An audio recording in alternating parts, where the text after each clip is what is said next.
gee, you know, when I saw you come in the room and do that, I thought that you were angry. Now, somebody who's defensive might jump in and say, well, I wasn't angry. You know I'm never angry. Anybody ever known somebody that plays that game? It's like, no, wait. I'm not saying that you were angry. I'm just saying that I have an issue, and I felt like you were angry. That's something about me. That's not about you. And then you want to identify the issue that you have in terms that makes you responsible for it.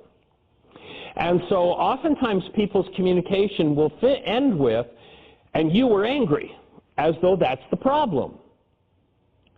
And the truth is, if that were an accurate scenario that you were involved in, and you were in upset, the problem is not the fact that, let's say, I was angry.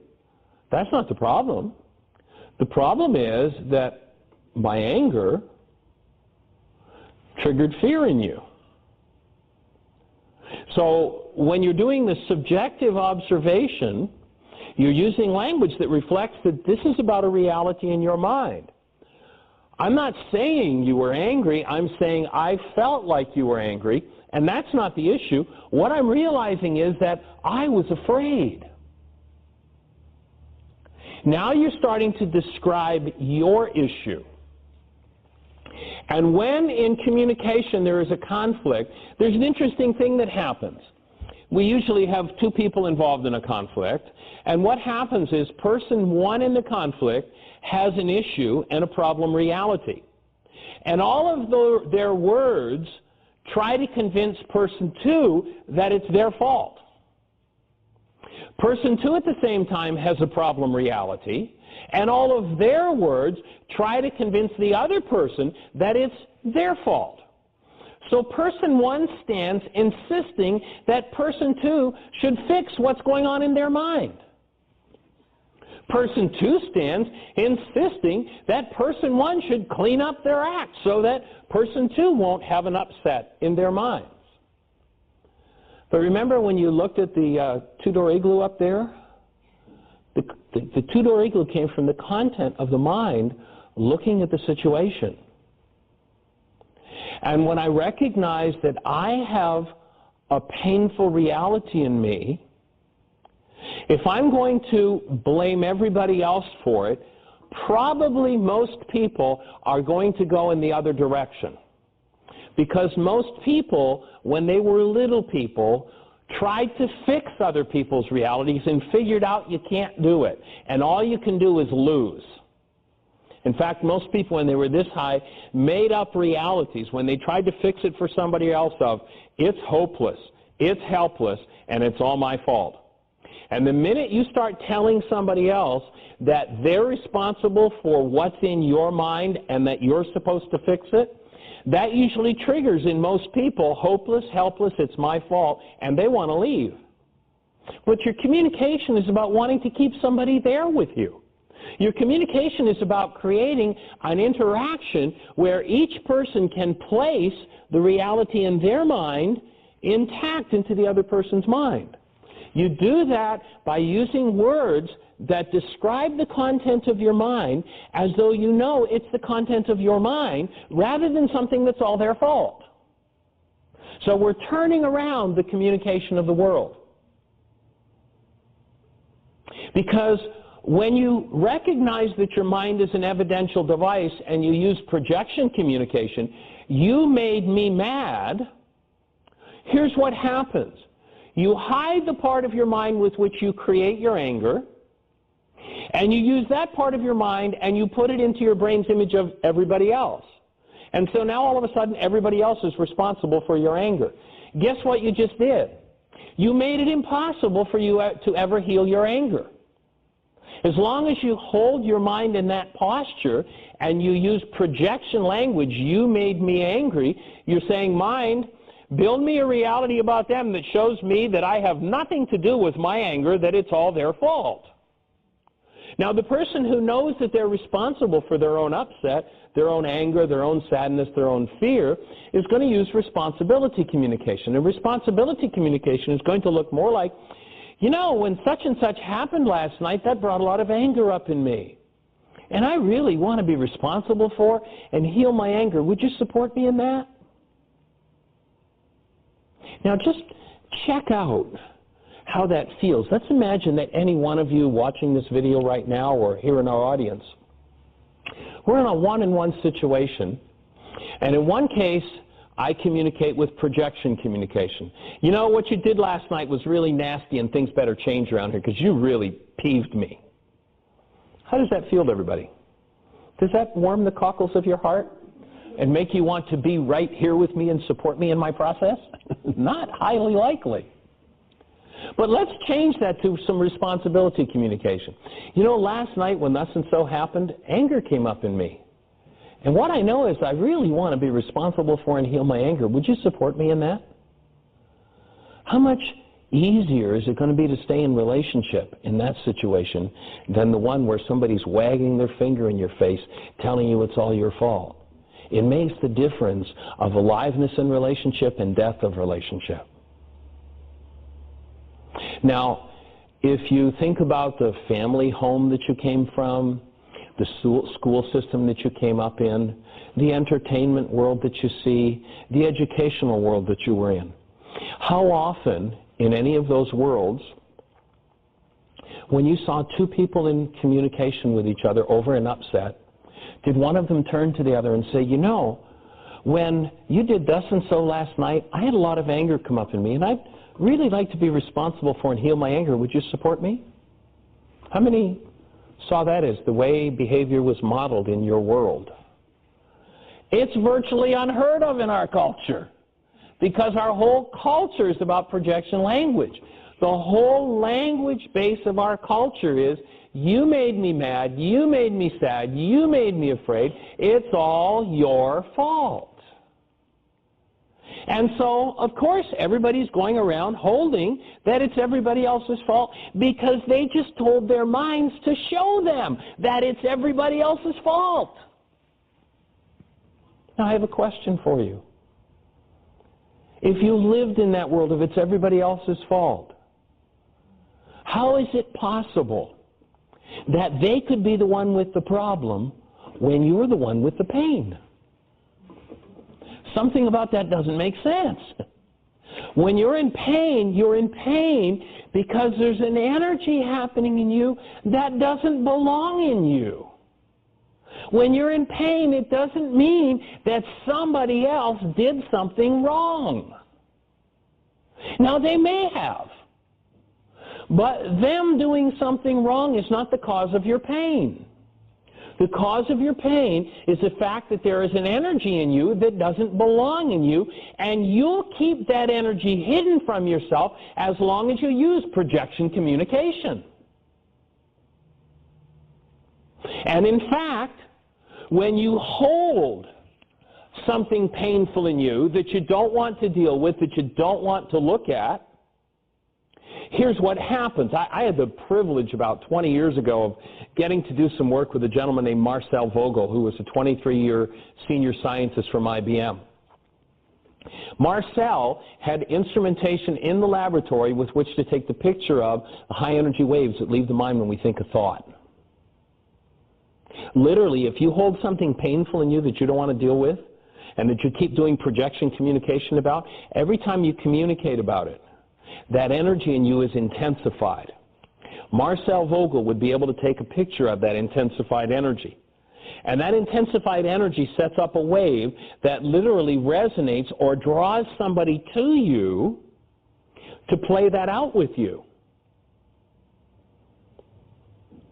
And so by using projection communication, you guarantee that more and more and more people are going to come and do whatever it is that you don't want to have done with you.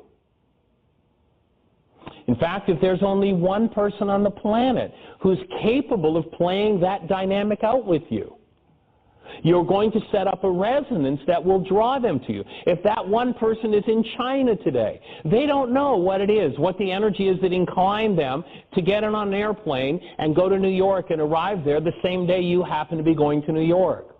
They don't know what the energy was that inclined them to walk down the incorrect hallway and meet you at the corner and do whatever the behavior was. But they're going to show up in your world because you need them in your world. Well, wait a minute, I've already got this pain in here. Why do I need somebody to inflict pain on me? You're crazy, Michael.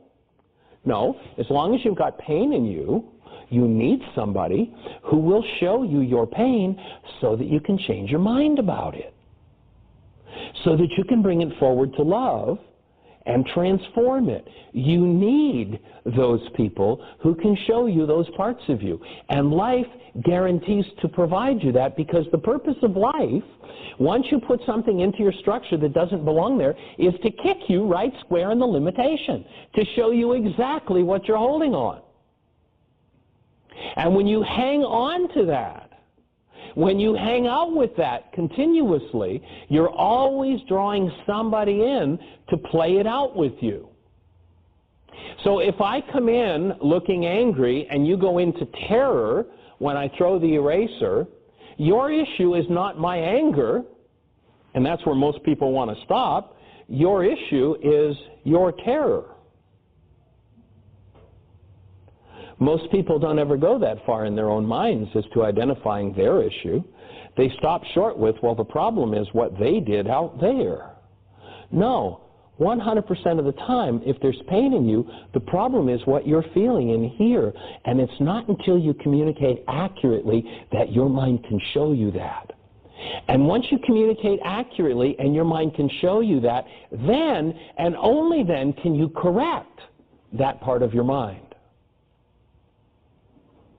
And so the subjective observation identifies your thoughts and feelings, again, in terms that makes you responsible for it.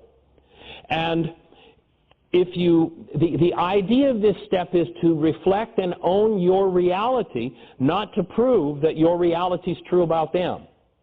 And you want to get that reality that you hold. And what's the reality in that situation that we're describing? Well, gee, you know, the truth is, I realize I've got some terror. I'd rather sit here and talk about your anger and how you threw that eraser. But the truth is, what I really need to communicate about, what I really need to get intact into your mind is that when I perceive somebody as angry, I have terror. Terror in your tissue structure, if you don't ever deal with it, will kill you. Terror is an energy that doesn't belong in human tissue. The thoughts of terror create the chemistry that destroys the cell. When you communicate accurately, you can recapture that chemistry, that energy of that thought, and bring it forward to what was called the altar. The ancient teachings, the conscious mind was called the altar, A-L-T-E-R. That's where you can alter or change an unconscious dynamic.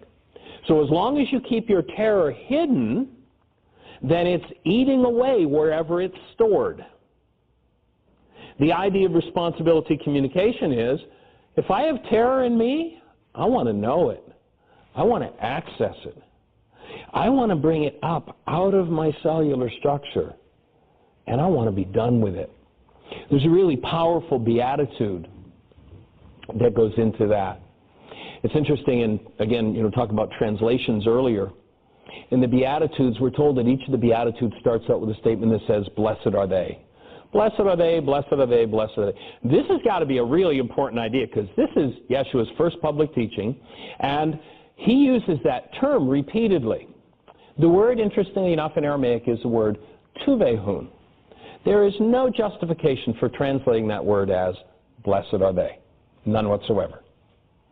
What it means in Aramaic is this: a latent or an unconscious neural structure implanted by God to guide you to happiness and well-being becomes your conscious possession, you who, and then what follows each time the word blessed are they in the Greek translations is repeated, that's what it says, and then what follows is a set of instructions for how to get that neural structure activated that the Creator put in you to start with.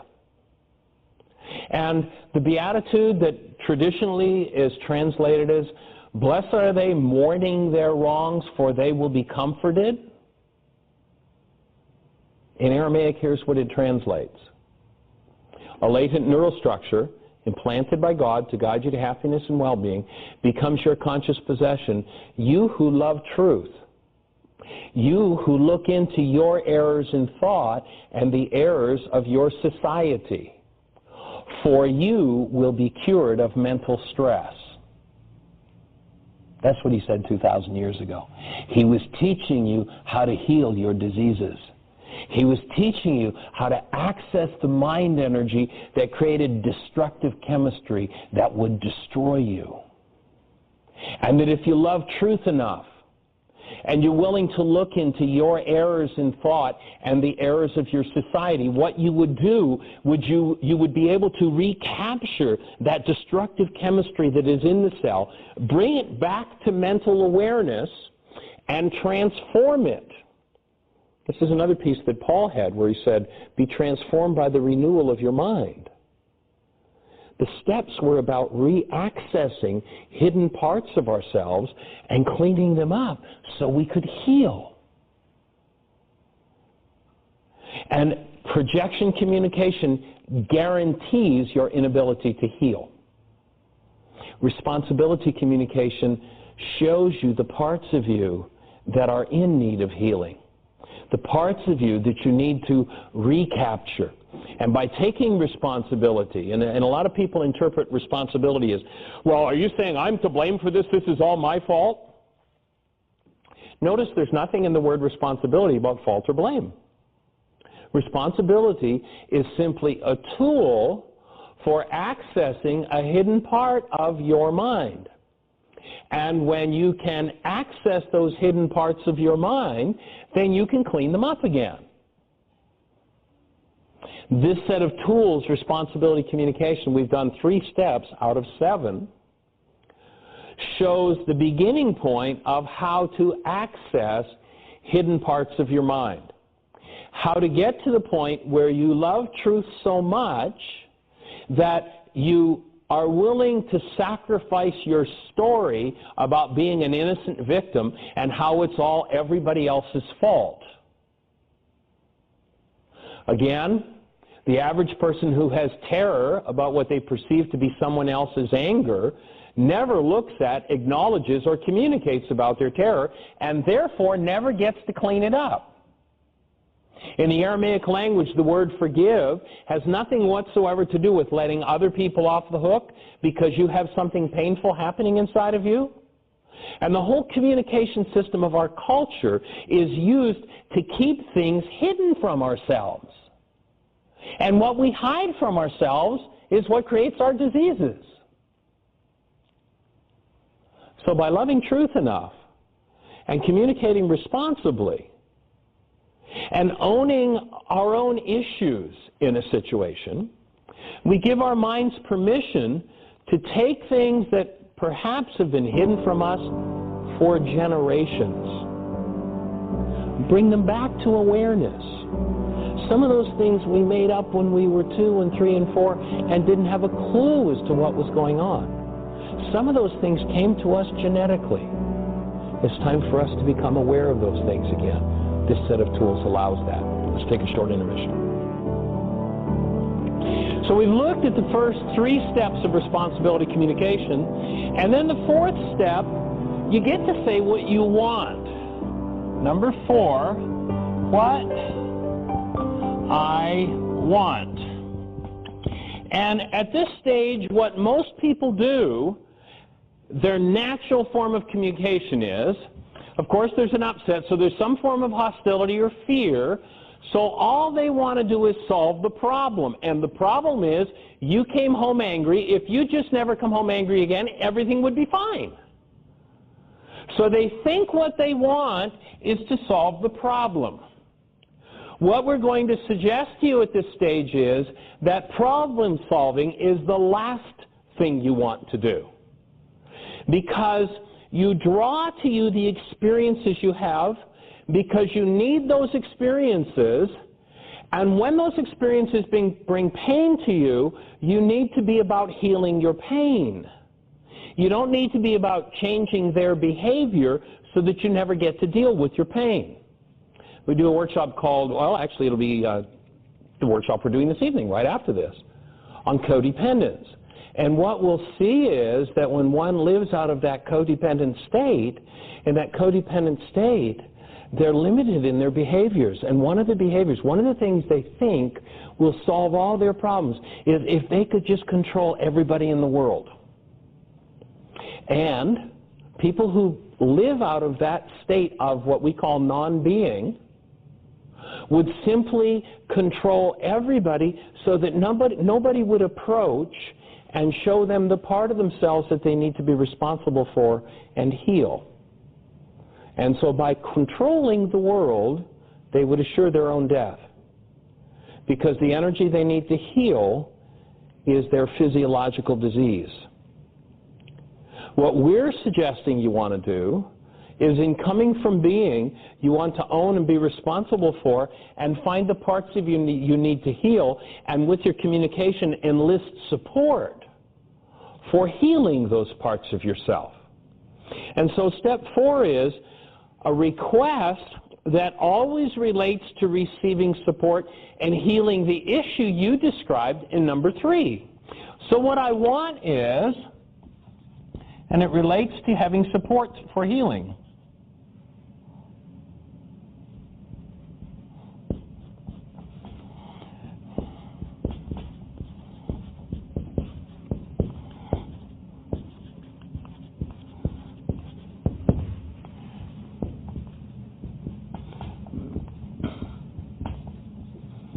And it's healing the issue identified, and you want to make sure you keep on track that you're about healing the issue you identified in number 3.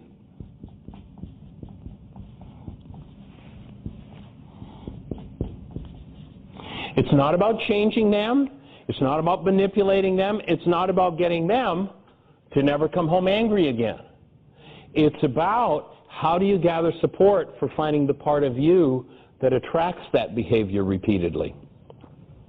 If you utilize this as a tool to solve your problems, to get others to change, it will backfire on you. If it's used to manipulate others, it will backfire.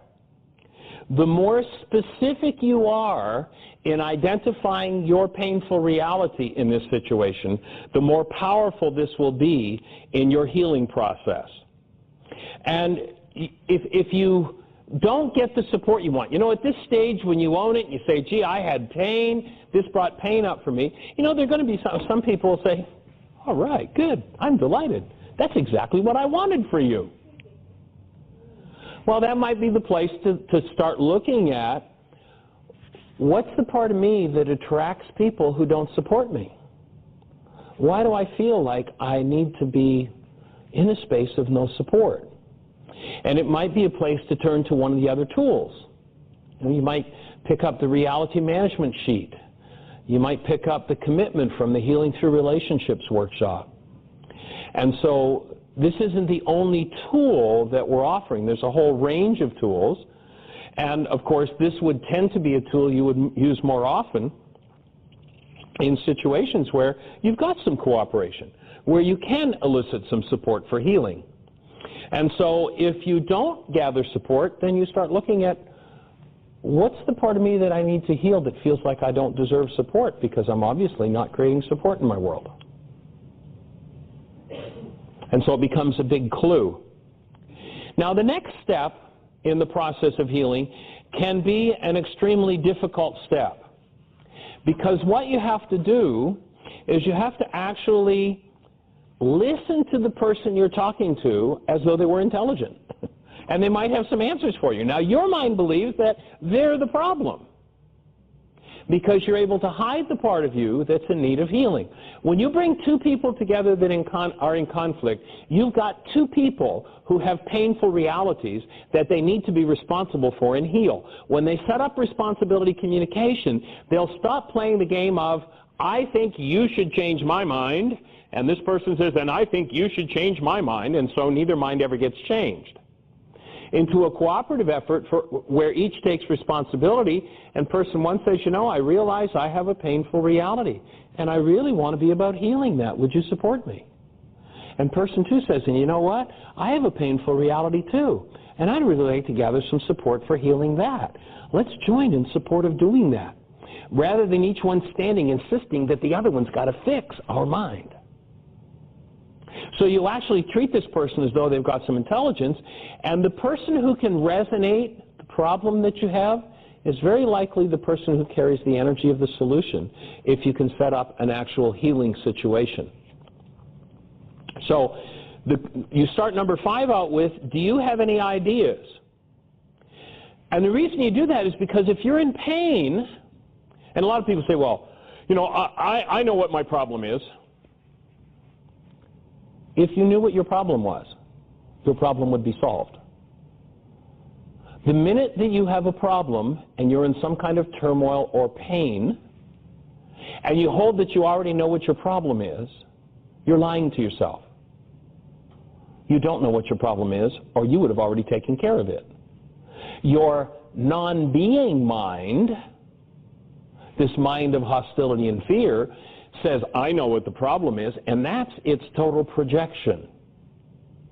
And so this set of tools is about bringing responsibility back and finding those parts of me that I've been hiding from myself. It's about moving out of blockage of truth into love of truth. And so you ask this question with an open mind, not a mind that thinks it already knows the answer. And if they don't give you the answer you want, you get upset with them. So in number 5, it's, do you have any ideas?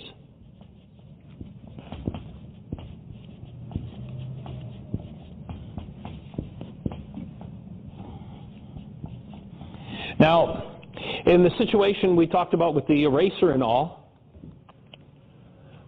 let's say that my response to you is, as you ask if I have any ideas, is, well, you know, let's sit down and do a worksheet. We'll take the reality management worksheet from WISE, is happening to me again, that forgiveness process, and we'll do that process. And so we do the worksheet, and all of a sudden, boom, there you are. You discover that, gee, when I was a kid, you know, Dad was an alcoholic. I was the smallest one in the family. And half the time when Dad was drunk, he was a happy drunk and he had gifts for us all, and the other half of the time he was an angry drunk and he beat up on us. And all the big kids in the family pushed me out when he came to the door so that they could figure out which mood he was in and whether they needed to scatter or be first in line to get the gifts he had. So that's a major issue that someone would hold in their physiology, because at least half the time they went out, they got beat up. So that might be the discovery in the worksheet process for this person. And then, having discovered that, it might be time to add another solution into the healing process, or another step into it. So in number 6, I might feel, as I get in touch with that trauma and the, you know, the actual body trauma of that memory, I might decide that, gee, you know what I really need to do is do some still point breathing. Would you breathe me? So there's a place for you, once you've listened to their solution and participated, there's a place for you to offer, I think,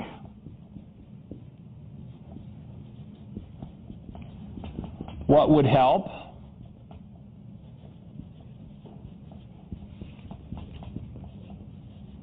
is, and you might ask for support in doing a breath session. And so you've moved through a lot of issues in doing this responsibility communication. And doing one worksheet and one breath session might not be an end of having been pushed out 100 times in front of somebody who was angry and beat up on you.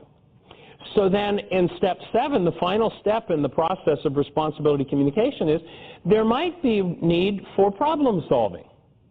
You know, gee, I realize that I have this issue of terror when somebody comes in. You know, I was reading that book and you came in and, gee, I didn't realize that you were trying out for a play and you had to come in looking angry and didn't even realize I was in the room. I just thought you were terrorizing me.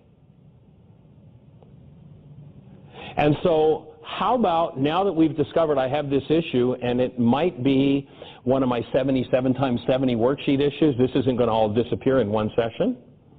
How about we problem solve here? And problem solving might look like, you know, If you have one of those bad days at the office and you're angry, you know that I'm sensitive to somebody coming home like that and surprising me. How about if you just pick up the phone before you come and say, hey, you know, I've had one of those bad days, and be aware of it and don't pay any attention to what I say or do. So now we've solved the problem, and we've done the healing work that's necessary. And the way that that was done was through responsibility communication.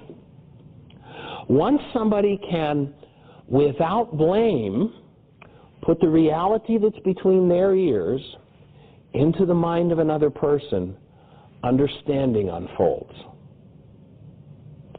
When you couch the reality between your ears in words that make somebody else to blame, it tends to cut communication. When you can utilize responsibility communication, it gets a whole lot easier for someone to hear you. I have another letter I'd like to share with you from a young man this time who did this workshop and took these tools to address a long-standing issue that he had had with his father around alcohol. This young man, and again I've got his permission to share this young man had been an alcoholic and gone through AA and several treatment programs and finally came across this work and really started to work with this work. In fact, he's taught this work. And this is a letter that he wrote his dad about responsibility communication and opening some new levels of communication with his father. And it's in response to an email that his father sent him about his sister. So he writes back to him, "Hi, Dad. Thank you for opening the door for conversation. I would like to talk with you to clear ever more space for our relationship. My commitment is to always be responsible for my own limited views on reality and refrain from projecting my feelings onto you or anyone else. So to first answer the question, was I ticked off at you? The answer is that no, I was not. Honest, I was very conscious of what was going on for me, and it wasn't that. What was going on? Well, as you know, I do a lot of spiritual work every day, meditation, prayer, worksheets, etc. The goal of that work is simple. I hold it to be true that we are all love, and that love is our essential nature, our essence. And all we need do is forgive all thoughts or energies that are less than love, and we will come into full expression as the incredible people that we are. Sometimes, often, this process is not Dr. Feelgood. It requires real courage to consistently be responsible for how I feel and how I see the world, others, and myself. As you know, it takes courage to take responsibility for, and then he's got in brackets, so I can heal with God's help, feelings that are painful and may have been suppressed for decades. So yesterday, perhaps because I've been doing a lot of processing lately, some of my old painful realities kind of came up in my face. I admire your perceptiveness from yesterday because you picked up that a lot of my hostility was up, and I would like to ask for your support to share it and heal it. I think the trigger for me yesterday was a glass of red wine next to you on the deck. I saw it and reacted like Pavlov's dog. In spite of myself, I was filled with this hostility from the past. I share this with you now for two reasons. One is to process my feelings, to be responsible and let go, so that whatever you do or say in the future, I will be able to hold a space of love inside myself when we're together physically, or even just in my thoughts. This is not about manipulating you or getting you to change your behavior. It's about continuing to create an honest relationship with you, especially where honesty has not existed before. The second reason is because I owe you the truth. As part of your support team, I owe it to you to speak about things that I see as potential blind spots or trouble spots. I have been bothered recently by the thought that Robin, in a significant way, Robin is his sister, has been a more faithful daughter to you than I have been a son. She spoke her honest thoughts to you, specifically about drinking, regardless of what feelings or reaction it might trigger. Her intentions may or may not have been loving ones, but my intentions are supportive and loving for both of us. Dad, for years, my brother and I have treasured the opportunity to go to you with our life's challenges. I will continue to love and to turn to you. We have also known that we had to do it during the day, preferably a work day, because you're just not the same person at night or on Sunday afternoon. This is because of alcohol. There is a shift in you after you've had 2 or 3 drinks. Not every time, maybe, but certainly sometimes. There is often a strongly sarcastic energy, sometimes only toward the TV, that comes out that is not present in you when you're sober. Why did this glass of wine bring up so much hostility in me yesterday? I can only guess that it has to do with suppression over many years. I have come to recognize this as a family motto. It's been passed from generation to generation. I noticed it on the phone when I was offering Mom support in her effort to stop drinking. She admitted that she felt angry at the fact that I even brought it up. Imagine that. After all I've been through with detox and AA and all, I've been humbled completely in this area. It's still not permitted in our family culture for me to offer support to Mom in her effort to drop alcohol. That happened 2 days ago, and it brought some tender feelings up for me. I see it in comments from my grandmother regarding a book about the Irish and Southie. She told our cousin, that never happened. Nobody ever did that. That book was a Pulitzer Prize-winning autobiography of a child's memories. Of course it happened. This is how our brains work, though. If something is painful, we think we can make it go away by condemning even the thought of it. Can you imagine saying to Nanny when you were a child, Mom, I'd like to have a serious talk with you about the way you talk to Dad. It really brings pain up for me when you say harsh things to him. I don't think you ever had a safe relationship with either of your parents to do what we now have the opportunity to do. I honor you and Mom for creating a family structure that is so loving that I am now sending you this note. You and Mom have done incredible work for our whole family line. Also know that our relationship and our family is more important than any issue. I am in it forever, and as a friend once said to me, in it to win it. We can win as a family by always growing in love. In too many families, these things get taken to the grave, literally. I can remember being a child and even mentioning a word about Mom drinking and being harshly treated for bringing up that subject. It was taboo and not my place as a child to talk about it. I learned that it wasn't safe to discuss. When I got older, I learned that I could express ideas that seemed unsafe by using sarcasm. Now I know the devastating effects on my own body of using sarcasm. The word actually comes from a term that means to tear flesh. It is as destructive to the body as smoking is, I suspect. So I don't do it anymore, and when I'm conscious of my behavior, I change it. You only need to listen to Uncle Bob on any given holiday to notice how sarcasm is a means of expressing hostility that we have each been raised to suppress. So that's all part of what was going on for me yesterday. I would like to talk about it with you in a positive space. I also, in a general way, will commit to getting out of your face. I've noticed, and I didn't like it, my own behavior at the beach house, telling you you have to change if you want to be healthy at 77. That was a stupid approach to you, and not who I want to be. I promise to work toward always giving you the space to do and be what you choose, as I now have the space to do and be what I choose. I guess this is all about letting go of resentment that I created in myself because I felt I couldn't be honest with you in a safe way. If it's not appropriate for me to be around you in a certain state, I'll make sure that I make the choice for myself and find something else to do. I imagine that this statement I imagine that this statement may bring up some tender feelings for you. If so, notice that I'm always there to support you. I'm always committed to being your son to the best of my ability. So if you're feeling something like, son, I know drinking is not the healthiest choice for me.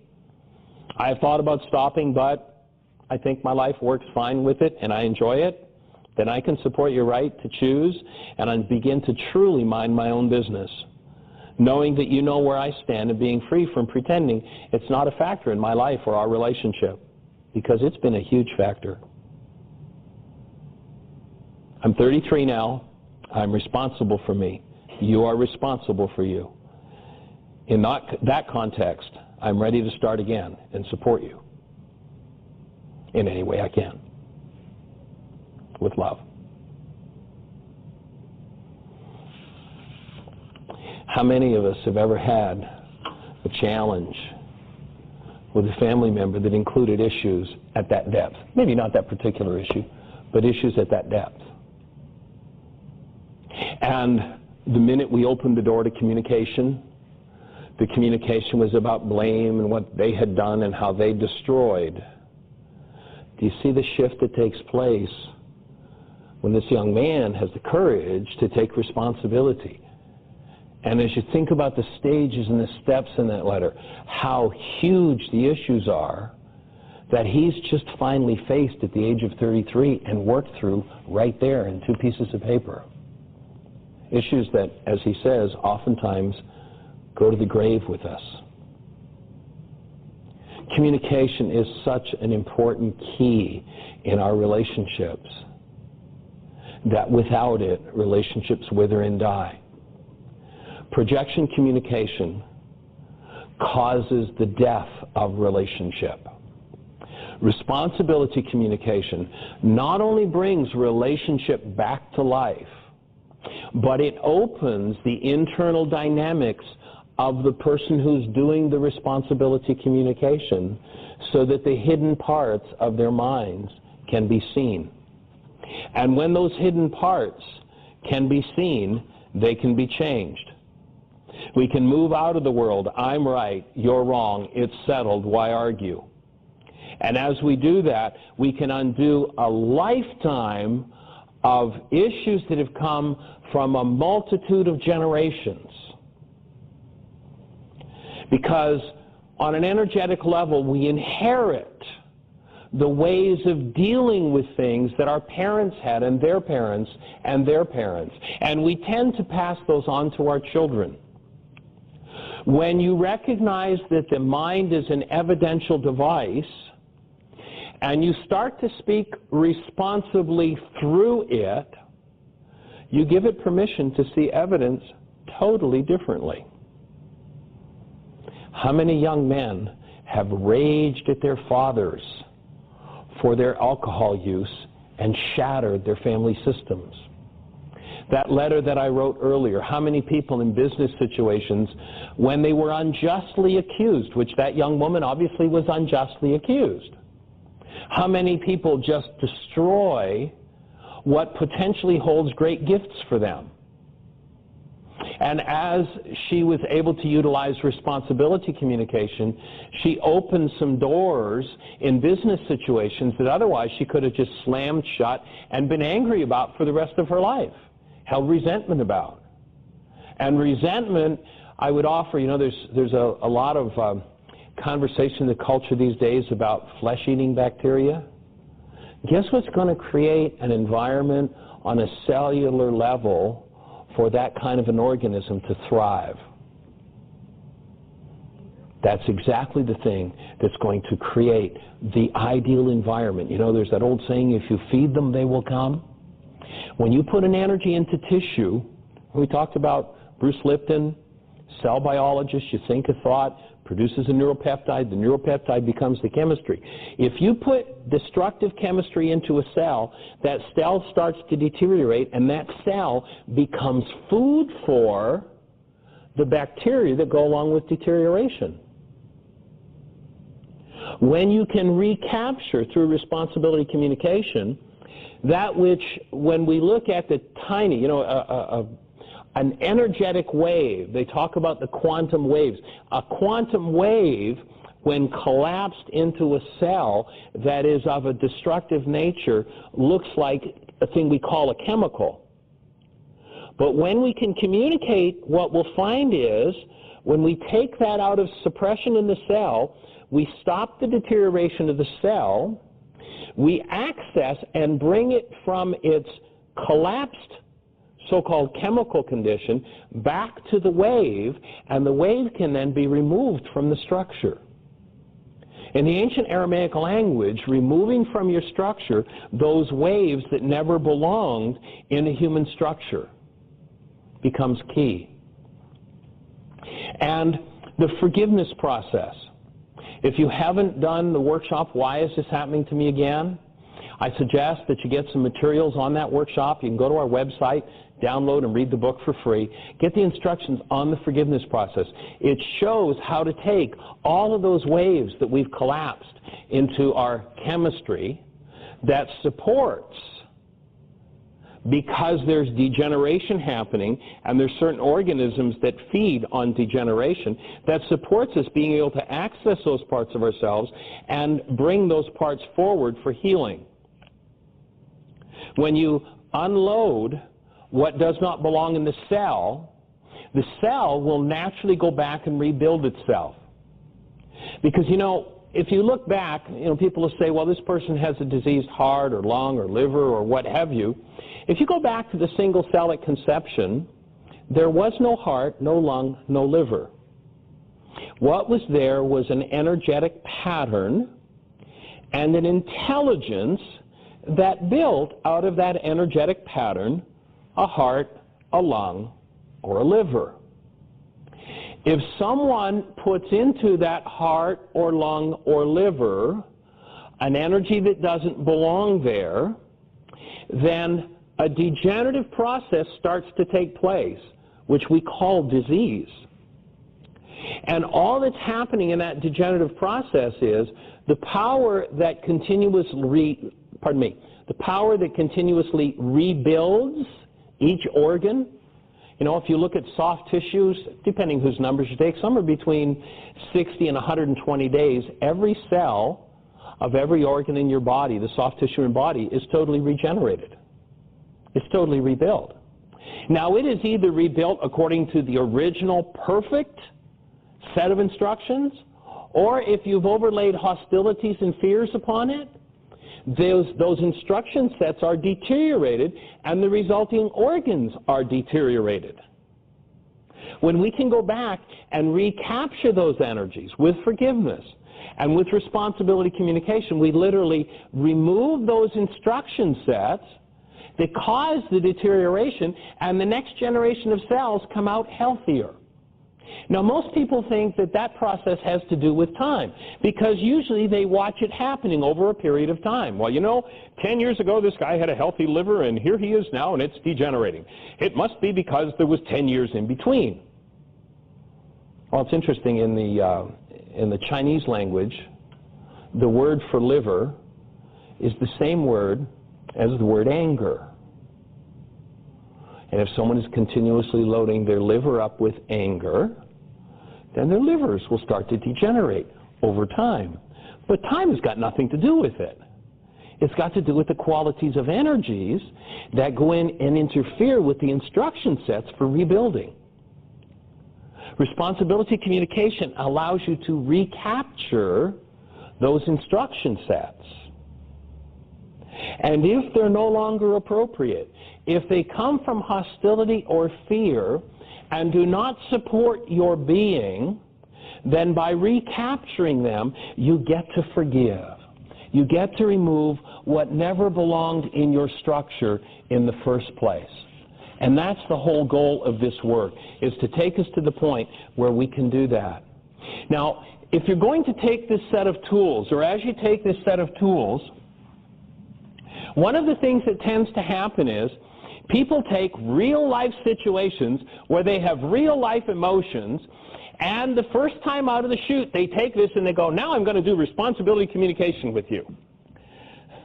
Guess how long that's going to last if you've got 20, 30, 40, 50 years of projection communication?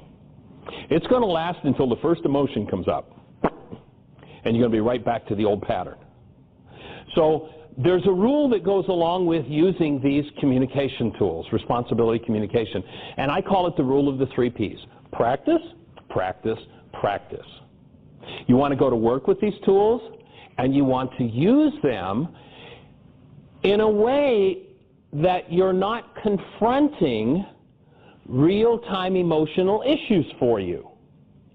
So you want to pick out some silly situation, and using that silly situation, take the responsibility communication sheet. By the way, if you're watching this on video and you don't have a copy of the instruction set, you can go to our website, www.whyagain.com, whyagain.com, and download the worksheet. You just click on the right-hand side, there's a button that says Worksheets, and you'll see that in that spot. But you take the worksheet and you follow the steps, step by step, and pick some ridiculous situation. You know, go to a nursery rhyme book and open it up. The cow jumped over the moon and the dish ran away with the spoon. Well, I have an issue. You know, I'd like to get this issue cleaned up, and I ask for your support in working through it. Objective observation. The cow jumped over the moon. Subjective. Now, I'm really upset because I was told that cows couldn't fly. And so I realize that I've got some upset that I'd like to heal. Do you have any ideas of how I might heal that upset? And here are some of my ideas. And by the way, it was my spoon, and I really don't like them taking my... You know, take something ridiculous like that. And what you do is you build the brain cells. If you go back to Yeshua, he said that his work and his teaching were only for those who had the eyes to see and the ears to hear. I think we can fairly safely assume that most everybody in his audience had what we called physical eyes and ears. It wasn't about the physical eyes and ears. What it was about was those who had the brain cells. Remember our conversation about the two-door igloo? In order for the man from Guatemala to even start to be able to conceive of a two-door igloo, he had to have the eyes to see and the ears to hear. He had to have the information stored in brain cells so his mind could even conceive of such a thing. In order to even conceive of responsibility communication, you've got to build the brain cells for it. Now, we've started today in our workshop with building those brain cells. But there's a challenge in bringing this into actualization in your life. And the challenge is that you have a lot of brain cells that go in a totally different direction about communication. You have different goals for communication. There are a couple of things that you need to do if you really want to make this a functional tool for you. One is, get a hold of that forgiveness process, the reality management sheet, and start to forgive. That is, remove those old goals that have you going in another direction, using communication for blame or to overpower somebody or to win or whatever it is that you've used your communication for in the past. And then build the brain cells for what responsibility looks like. Build the brain cells for what it looks like to describe the reality that I hold in my mind with words that indicate that I know this is my reality and it's not about you. When I can do that, I will recapture 1,000 generations of insanity from my past. And as I recapture and put an end to those generations, you know, you might remember that story about Moses and that whole group wandering in the desert for 40 years. Does anybody remember what had to happen in order for them to get out of the desert and into the promised land? They said the old generation had to die off. That didn't mean everybody in old physical bodies had to physically die. The root of the word generation is genari. It means cause. All of the old causes held in brain cells from the previous generations had to be uprooted. This is how to go directly to what needs to be uprooted. Uproot it and create a safe community of support around you for healing those dynamics in yourself. There's a very powerful proverb that comes out of Africa. And what that proverb says is, if you want to go far, go together. If you want to go quickly, go alone. Most people don't go very far in cleaning up their genetic past, their generations, if they try to do it on their own. They've got to be part of and build a community of support for being able to work through that. And that's what these tools are about. That's what these tools are for, is to undo the parts of our minds that don't work, that don't really support us, to uproot the generational patterns that keep us locked into hostility or fear. Our normal state as human beings is that of aliveness, joy, and creativity. Your structure, I would offer, is a custom-designed device that is designed to experience the active presence of love on a cellular level 24 hours a day, 7 days a week. Why is that? It's because you are made of the stuff called love. You live, move, and have your being in the stuff called love. Now, I've had people who say, well, gee, Michael, you know, if I'm made of love and I live, move, and have my being in love, and the Creator is love, why don't I feel it? Oh, you, being gifted as a creator, have created for yourself other gods. And those other gods, when they are active in your mind, create graven images of hostility and fear. And you hold those graven images of hostility and fear before the love that you were designed for. If your generations have taught you to do that, then you have an habitual way of behaving that maintains the gods you worship most. And your feelings will tell you which gods you worship. You know, something unusual or something wonderful about the human being is that we're the only creature we know of that has the power of choice. We're the only creature we know of that can originate consciously mind energy. Every other creature's got to obey. There is no other creature that can make new choices like we can, at least not that we know of. You know, you're not going to find a pair of robins that come home here after the winter is done and land in your backyard, and one of the robins turns to the other and says, you know, dear, we come to this beautiful backyard in Oklahoma City every year, and every year we come here, we build a robin's nest. I think this year we should build an Oreo model. I was looking at one of those when we were down in Florida. You're not kind of a robin that does that. The robin has within it the brain cells, the vibration, the guidance system to build a robin's nest. It can't change its mind. You are not going to find a salmon swimming in the warm South Pacific waters when it gets the call that says, say what? What was that you wanted me to do? Let me get this straight now. You want me to swim away from these nice warm South Pacific waters, 3,000 miles, yeah, to that icy cold stream in which I was spawned, and then what is it you want me to, you want me to swim upstream against the current, yeah,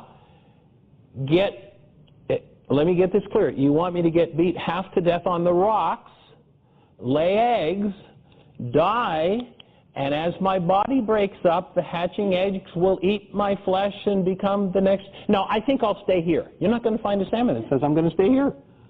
It's going to do exactly what it was told to do, because it can't originate mind energy. You were the only creature that was given the ability to engage in original creation. And if you and or your generations have engaged in the creation of a mindset of hostility and fear, it's time to change your mind. You were made for the embodiment of love. It's the stuff each newborn is made of. It is what you are made of. I join you and support you.